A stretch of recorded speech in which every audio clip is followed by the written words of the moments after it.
Have you ever felt slightly stressed, or perhaps had difficulty falling to sleep, or perhaps felt overwhelmed at what life is throwing at you?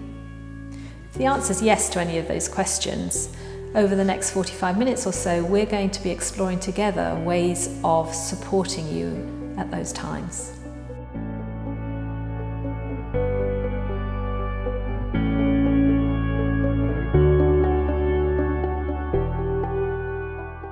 Hello, my name's Andrea, and I'm doing this video really because I was asked a couple of months ago at the beginning of the coronavirus pandemic to carry out a webinar for the Regional Royal College of GPs, really as a way of supporting and caring for the workforce, for healthcare workers that were dealing with COVID-19 at the time. And it was titled Mindfulness, Supporting Our Well-Being in These Challenging Times. And it occurred to me, actually, we have all had challenging times during this period. And if you're watching this, you will have had your own challenges, as have I. So it applies to us all, which is why I'm doing this film. So I wonder, obviously it's very different doing a film than having people sitting in front of you, but I would be asking, if I was doing this in a webinar, in a workshop, I'd be asking, who's done a course, who's read a book, who's got an interest in mindfulness? And you've probably come with all sorts of different reasons for watching this video, and maybe it's just because you're curious. But I thought I would start with exploring what you might think mindfulness is. There is a tendency, well, there's mindfulness everything out there at the moment, isn't there? And there is a tendency to think that maybe it's all about sitting quietly on a cushion, in silence, maybe with running water and beautiful flowers next to you. And well, it can be that, but it's definitely not that, not all that. And there are some preconceived ideas, so I thought we'd explore that first. So if you'd bear with me, I'd like to do a little exercise with you to explore what mindfulness is. So we're going to do an exercise. So in a moment, don't start yet, but I'd like you all to join in. In a moment, I'm going to ask you to stand up, sit down, move to the other side of the room, touch a wall or a window as fast as you can. Simply that. So, okay, let's start. Stand up, sit down, move as fast as you can to the opposite side of the room and sit down back on your seat. We're going to do that again now, but this time, before you start, I'd like you to tune into the sensations of your feet on the floor. Being aware of your feet grounding through the earth. We're going to do exactly the same thing, but as you do it, I'd like you to be aware of the muscles in your body moving and as you walk, and be much more aware of things you can see, things you can feel, touch, smell, sound as you go.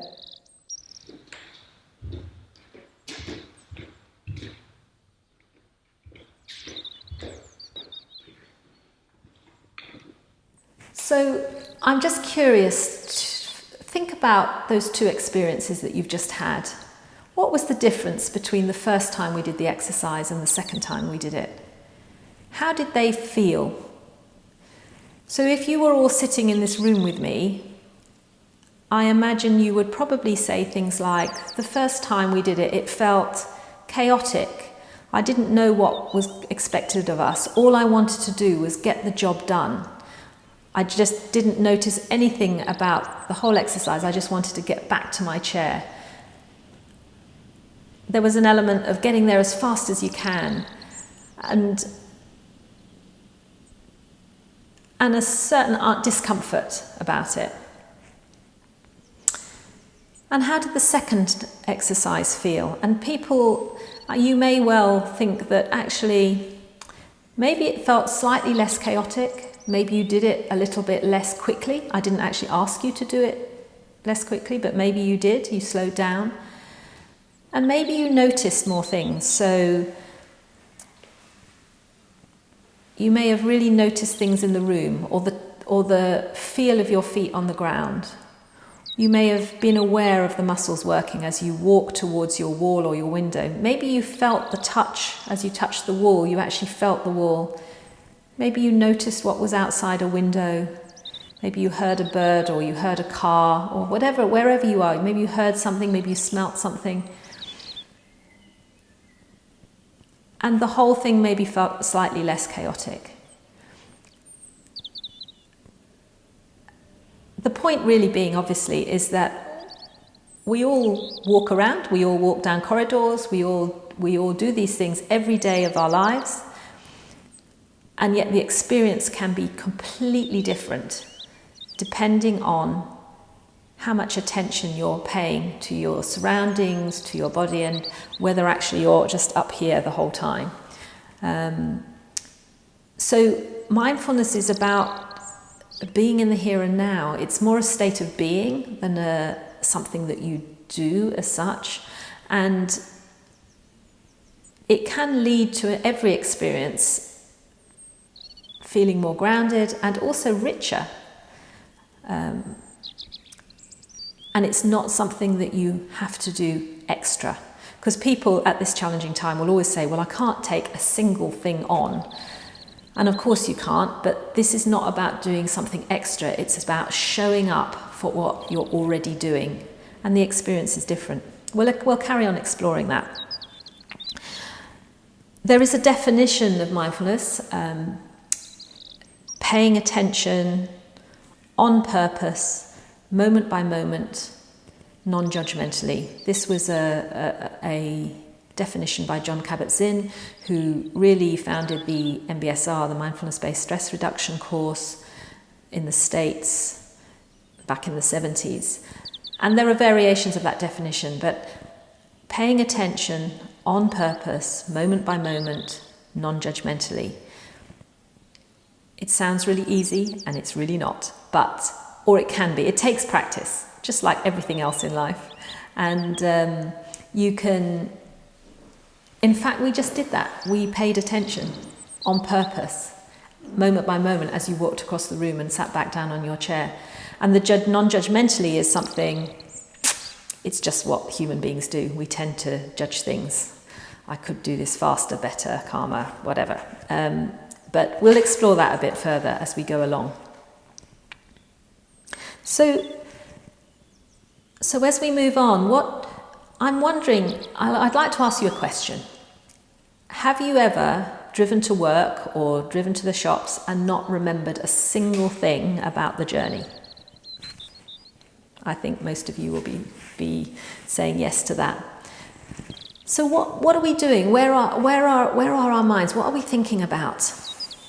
And if you were all in this room, you would probably say, well, I'm just thinking about where I'm going. I'm thinking about the meeting I'm about to have at work, or I'm thinking about all the things I have to do today, or I'm thinking about how can I possibly get all these things done before the kids come back from school.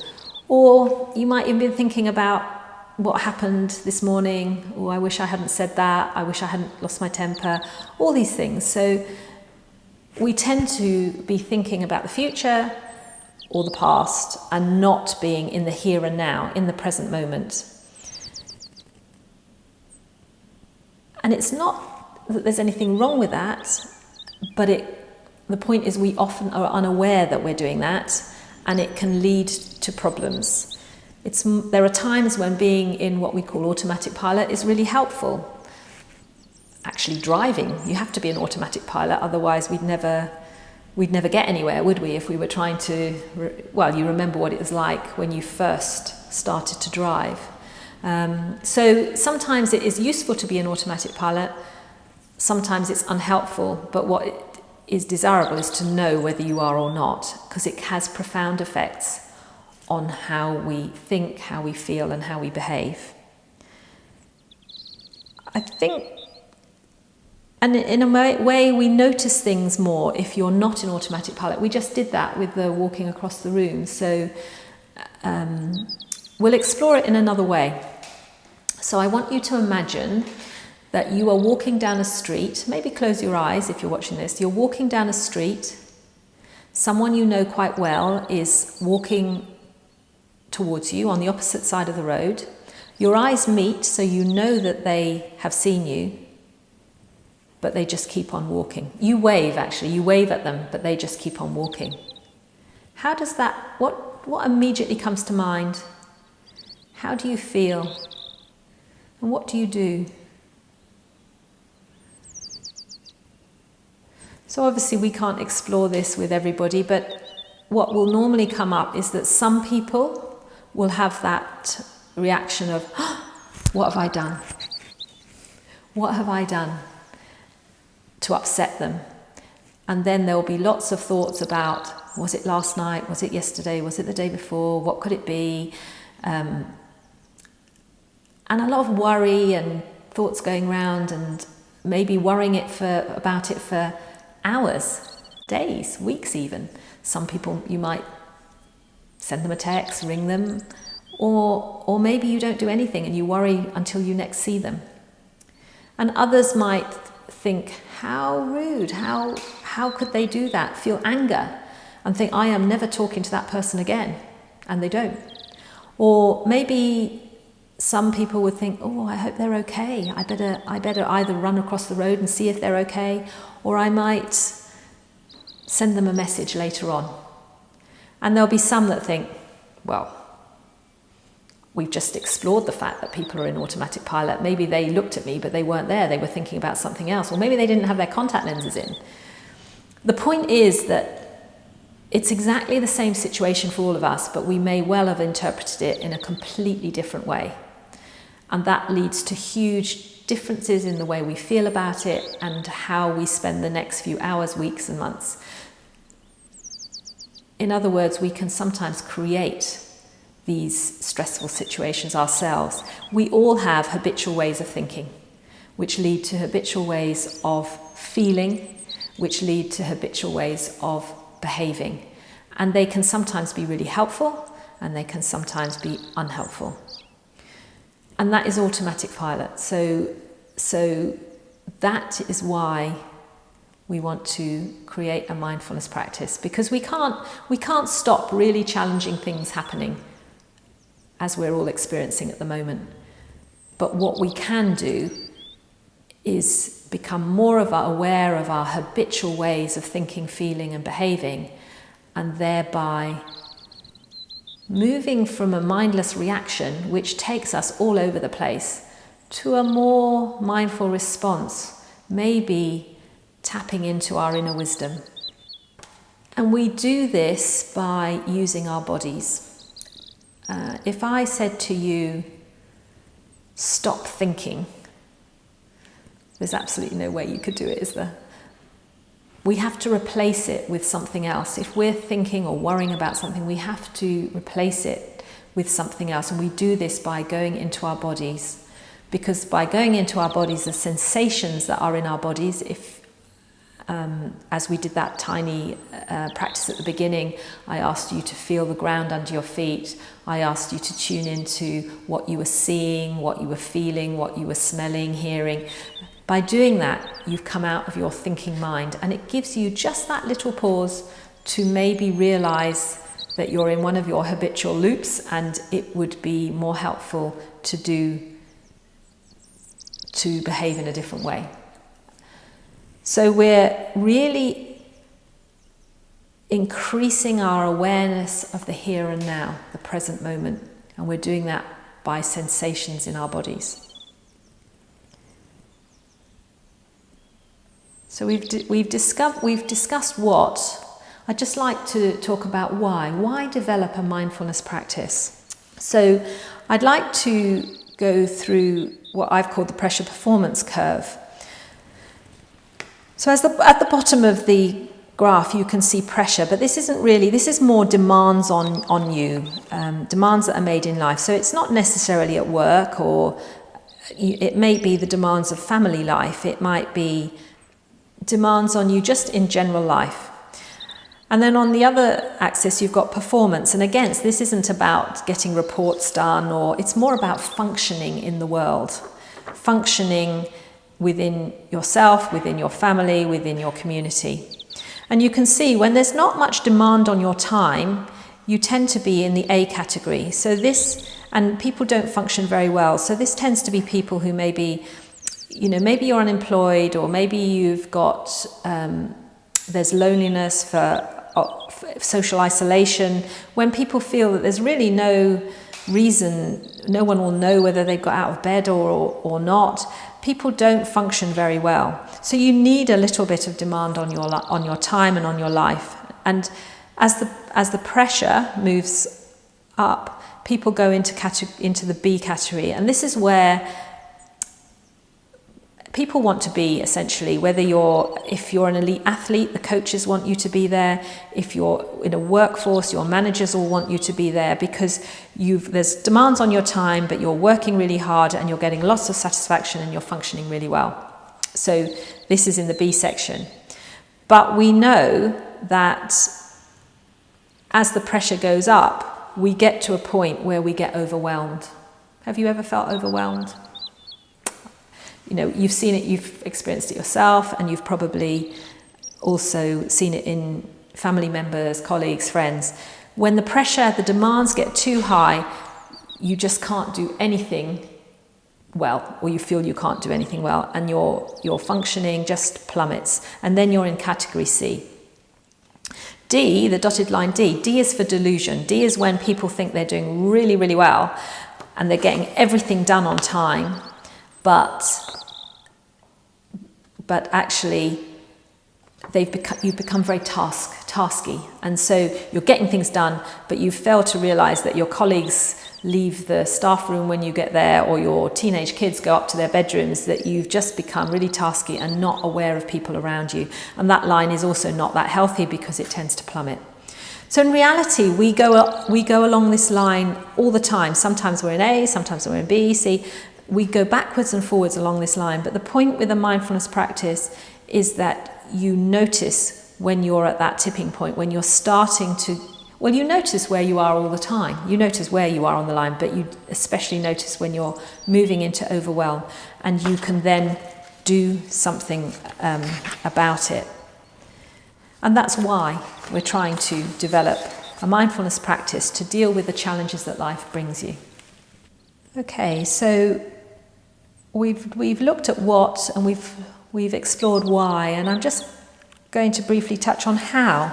So there are many examples, and obviously this isn't a mindfulness course, so we have to be very, very brief. But there are many examples of things you can do when you need to ground yourself. So you might do nothing more than just feeling your feet on the ground. In fact, do that. Maybe we should do that right now.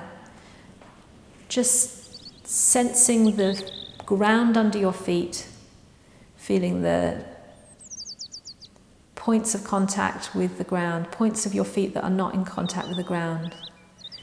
Maybe the feel of your socks, your shoes, temperature, sensations of any clothing. Perhaps there's tingling, perhaps there's fizzing, whatever is there. Really getting a sense of the feel of your feet on the ground and the weight of you going down through your feet into the ground.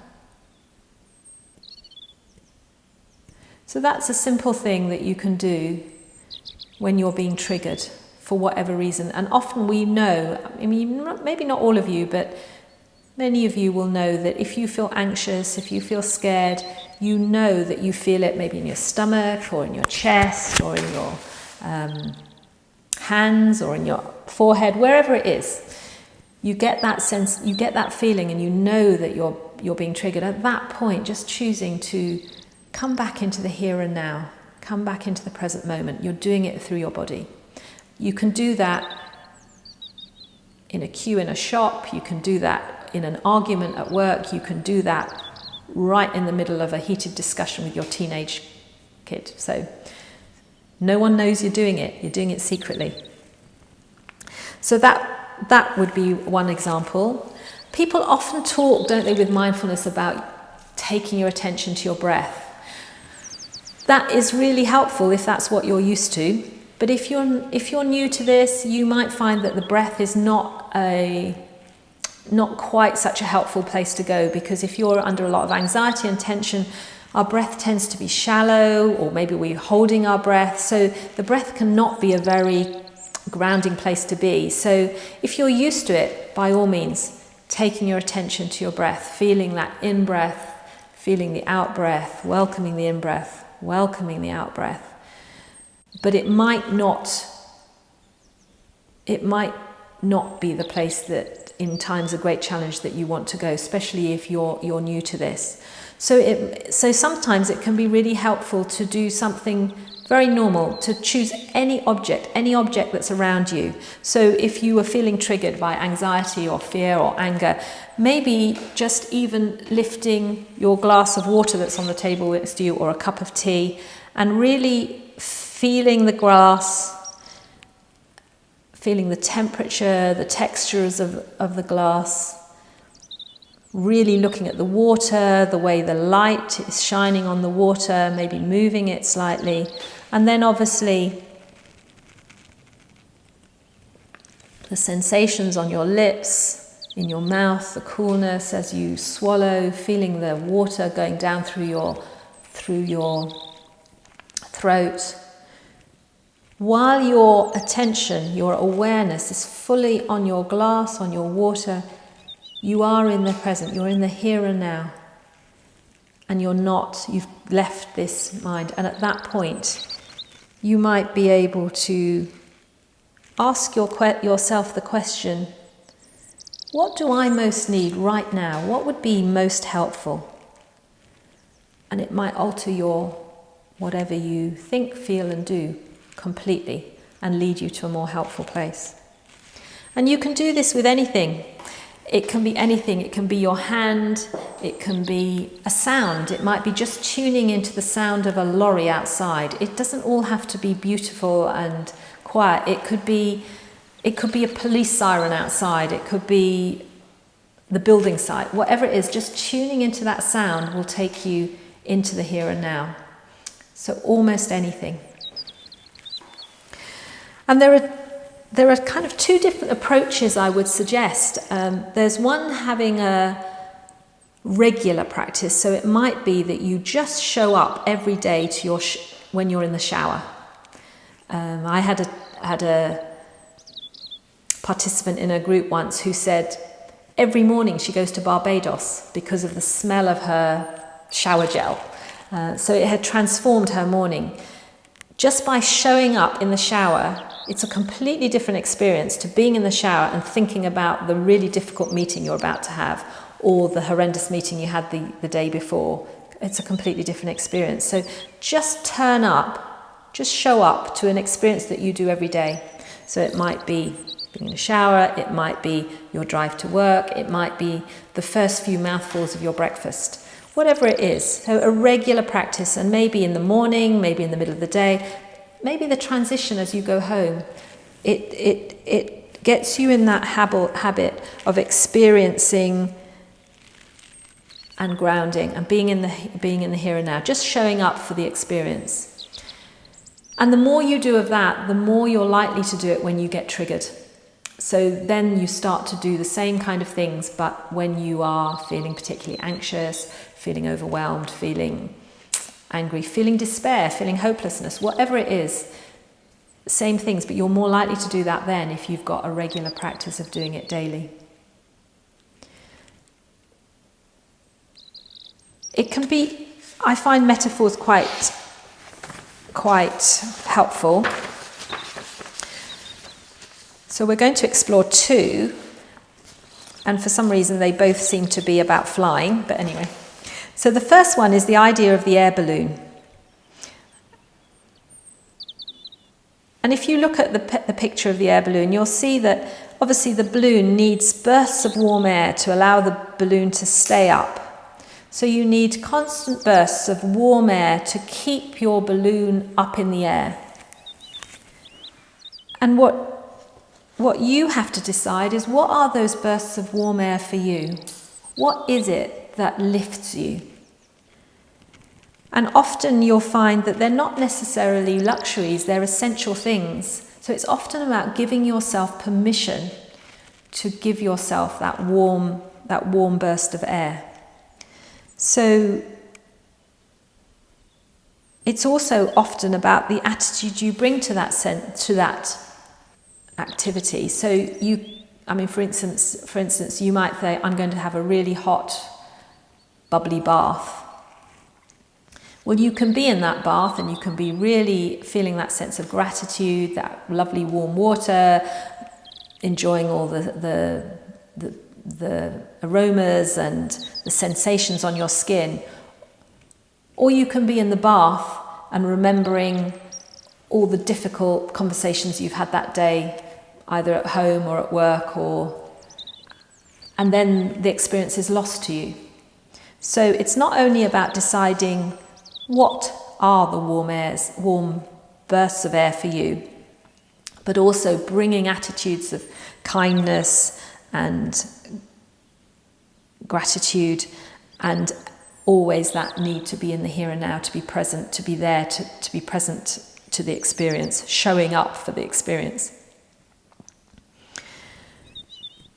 So to keep your balloon up, you need those bursts of warm air. You also need to think about how much you've got in the basket. So you may choose not to add anything more to your load in the basket. And obviously we at this time of challenge, we've got quite a lot in the basket. So it's choosing whether we put more in, or even if we have to take some out. And in the centre of all this is the flame, and that flame is awareness that we've been talking about. Being in the here and now, being present to our sensations. It's the awareness that allows us to fill the balloon with warm air. So before we go on to the last metaphor, I thought we would just have a go at a couple of practices that you might find that are helpful. So this is in a situation where maybe you've been triggered a little, or you're feeling slightly overwhelmed.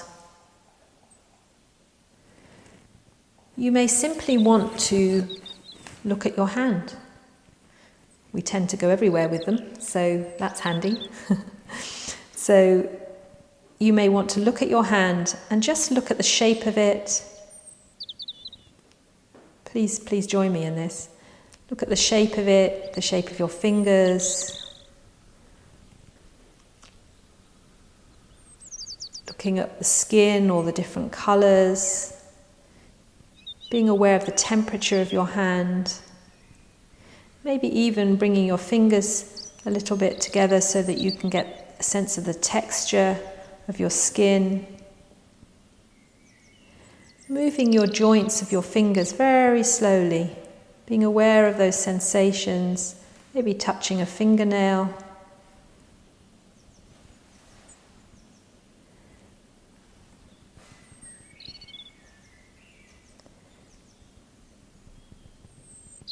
Becoming aware of the sensations as you move your hand in all sorts of directions.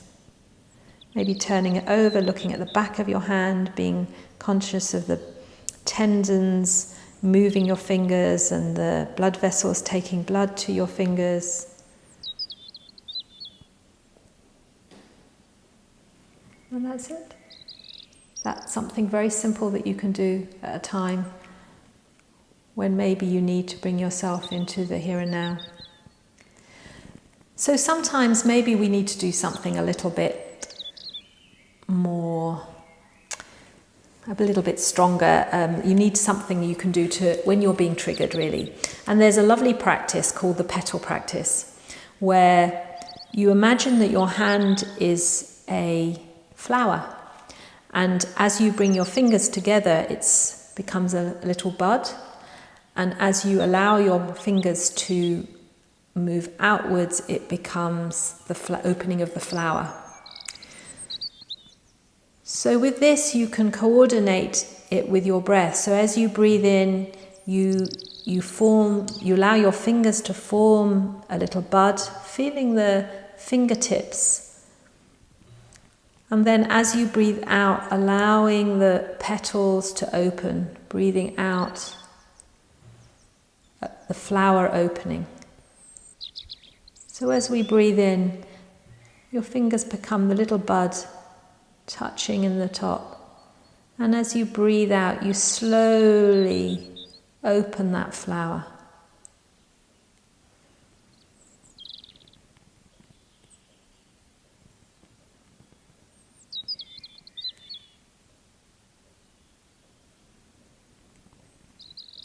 And it's worth allowing the flower to open more slowly. And by doing that, we're actually extending the out-breath. That tends to stimulate the parasympathetic nervous system, which tends to be calming. So allowing the out-breath to lengthen a little. So the petal practice. Again, I've had children. I've had one particular boy at a school who, before his SATs exams, did the petal practice underneath a table quietly. And I asked him how it made him feel, and he just said, courageous. So there you go, if you need some courage.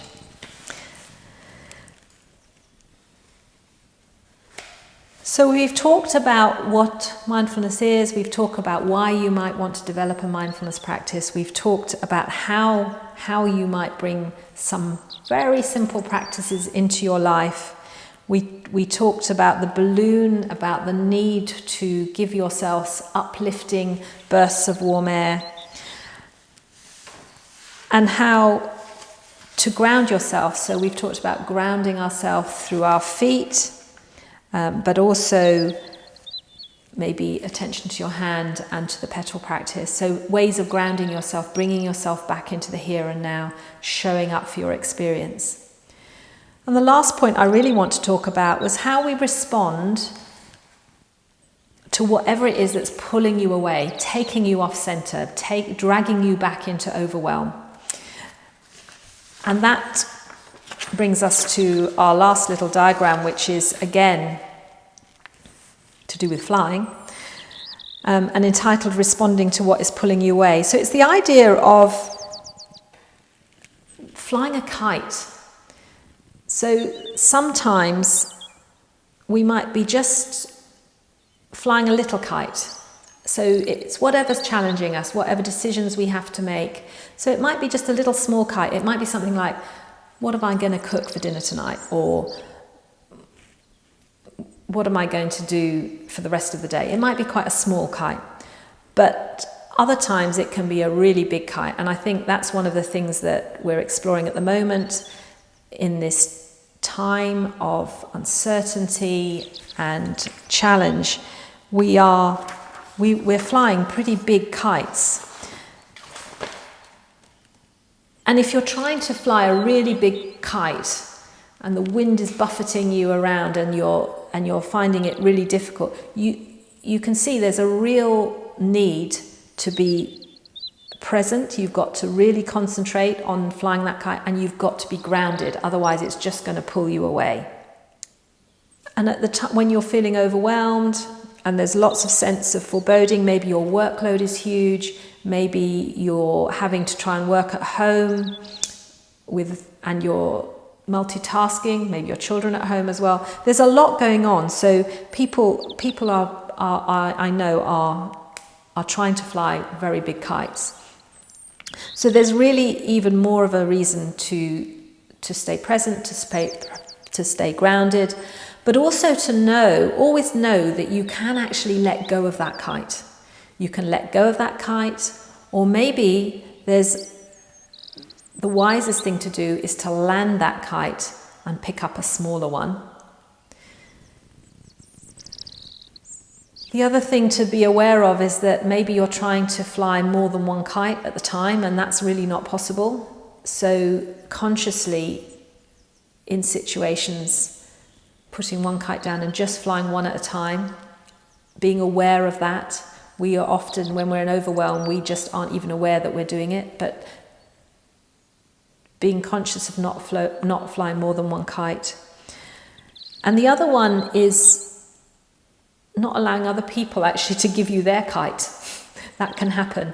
We can't take on other people's kites. It's not saying that you're not going to help people, you're not going to tackle these really big issues. Of course you are, but it's being aware of what you're doing.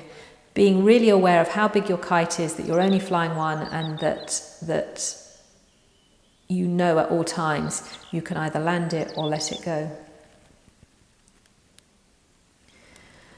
So, in summary, really I've got 4 messages that when we're talking about how mindfulness might help you, support you in your well-being and manage in this time of challenge. Firstly, there's the importance of awareness, just showing up to your experience. Secondly, it's about always bringing yourself back into the here and now, being in the present moment. And we do that by using our bodies, and we explored some of those practices like feeling your feet, just being present when you have your drink of water, whatever it is. The importance of grounding yourself, both regularly and at times when you're triggered. And then responding to what is pulling you away. And responding to your needs, responding to those questions. What do I need most right now? What would be helpful? Thinking about the hot air balloon and the kites. So we have to stop now. Hopefully you found some of the themes we've explored helpful in supporting you in your well-being in these challenging times. Thank you for joining me. And stay present.